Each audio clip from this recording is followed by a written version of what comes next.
everyone, welcome to another true crime story of Gorehort. I'm Chelsea. And I'm Chris. So, did you know that Samuel Little is America's most notorious serial killer? He confessed to killing 93 people. Did he actually do it, though? Yes.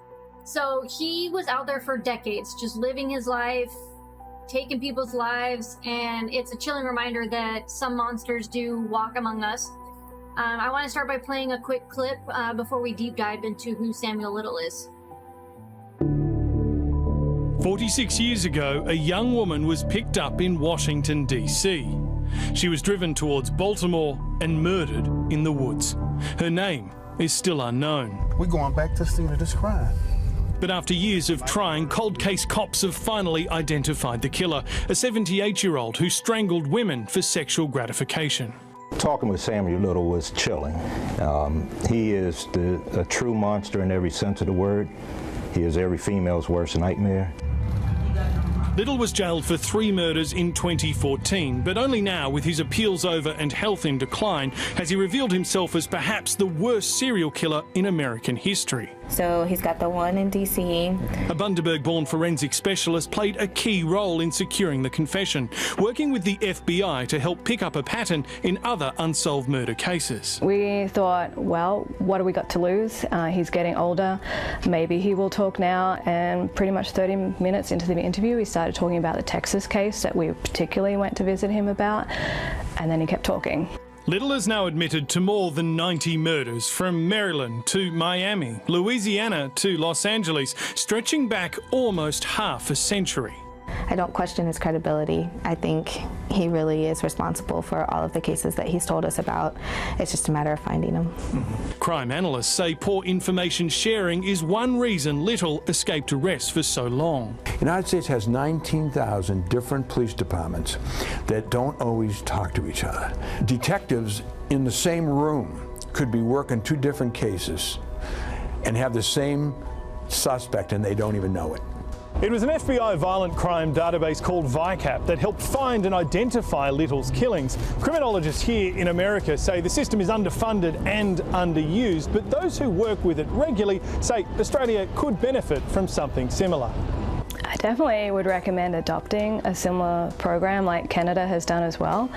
But there are perpetrators like Little in Australia for sure. The database is designed to identify behavioural traits of serial killers so that they can be caught earlier in their lives of violence and mass murder. All right, so that was just a little bit about Samuel Little.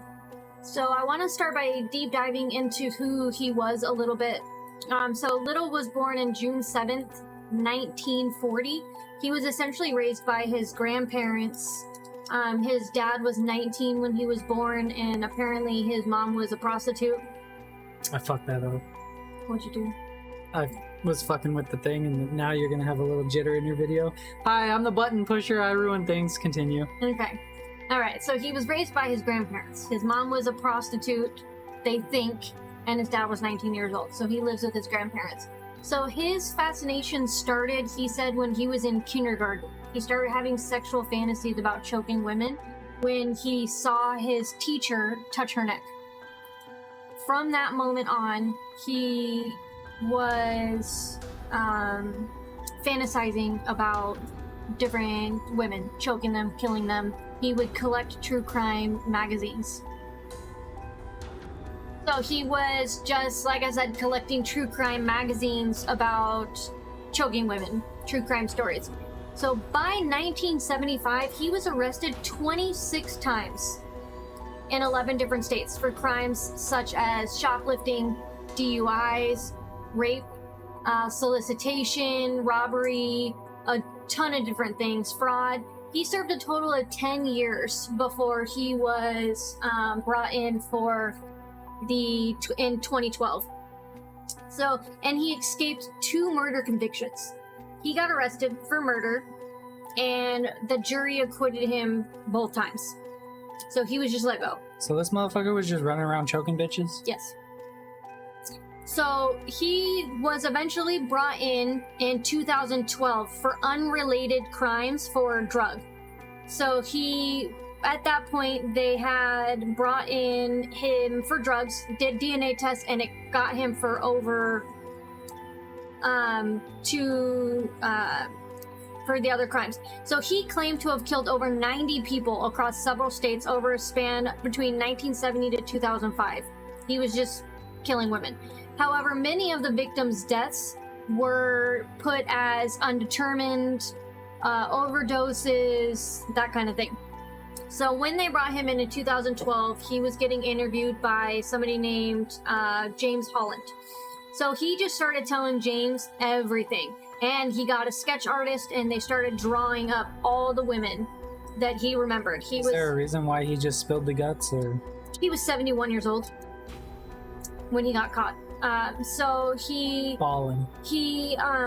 was drawing all these women that he had murdered. He was telling where he murdered them, what state he murdered them in, where he buried their bodies, who they were.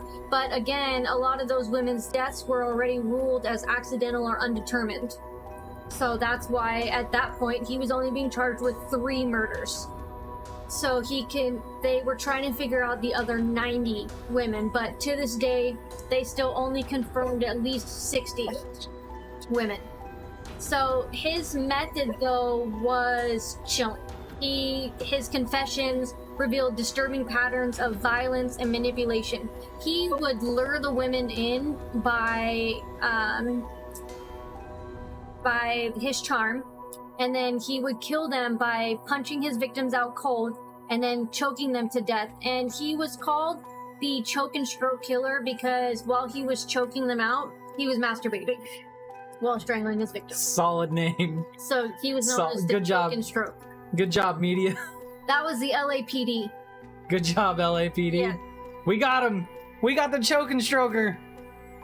All right. So one of the main reasons, the deaths are not funny. The name is funny. I know that's what you mean. Anyways, so one of the main reasons that he went undetected for so long was because a lot of his victims, alleged victims, he called them the fringes of society. They were sex workers, homeless people, drug addicts. For example, a lot of them were women of color. And he said, I quote, "I never killed, no senators or governors or fancy New York journalists, nothing like that." Little told the New York Times that, and he said, "I stayed in the ghettos." So that's why he went undetected for so long. But those 93 murders still have not been confirmed, only 60 of them. So there's still over 30 of them that they're still to this day trying to figure out. So his case highlights the importance of recognizing all victims, in my opinion, regardless of their backgrounds. It raises questions of how society addresses missing persons and unsolved cases. Just because they thought that these people were sex workers or homeless or drug addicts, they didn't look into their deaths. So they were just getting murdered. And so now he's been convicted of more than 60, but confessed to 93, and the investigations are still going on. So he was given 4 life sentences without the possibility of parole. And it makes me wonder how he got life in prison but didn't get death sentence. I guess it depends because it's in California. Yeah, and it was in I don't think 2014. California has the death sentence anymore. Yeah, and it was in 2014. I don't know. So don't fact check me on that. So he was arrested when he was 71 years old, and he died when he was 80 at the Los Angeles hospital. They will not release his death, how he died, but I think that he probably died of old age. I mean, he was 80 years old. Before he went into prison, he was this big boxing guy, real fit, healthy. When he got arrested, he was in a wheelchair. He was old. He was 71 years old. Yeah, he was boxing people out. I'm not laughing at the death. It's just... He was the worst. Anyways, so... But I think that his legacy definitely serves as a reminder of the complexities of true crime. And understanding cases like Sam Little's is crucial to preventing future tragedies. I think that if we know what's happening, then they can start to have more of a voice for paying attention to deaths of those that are sex workers, those that are homeless, those that are drug addicts, and they can start to look more into their deaths. Hopefully they bring up closure to the other 30 women that were taken by him so their families can get closure. And that is it. That is Sam Little, the most notorious, prolific serial killer in the United States. No one has killed as many people as him. He has the most murders in history in the United States. And that's it. Love you guys. Bye.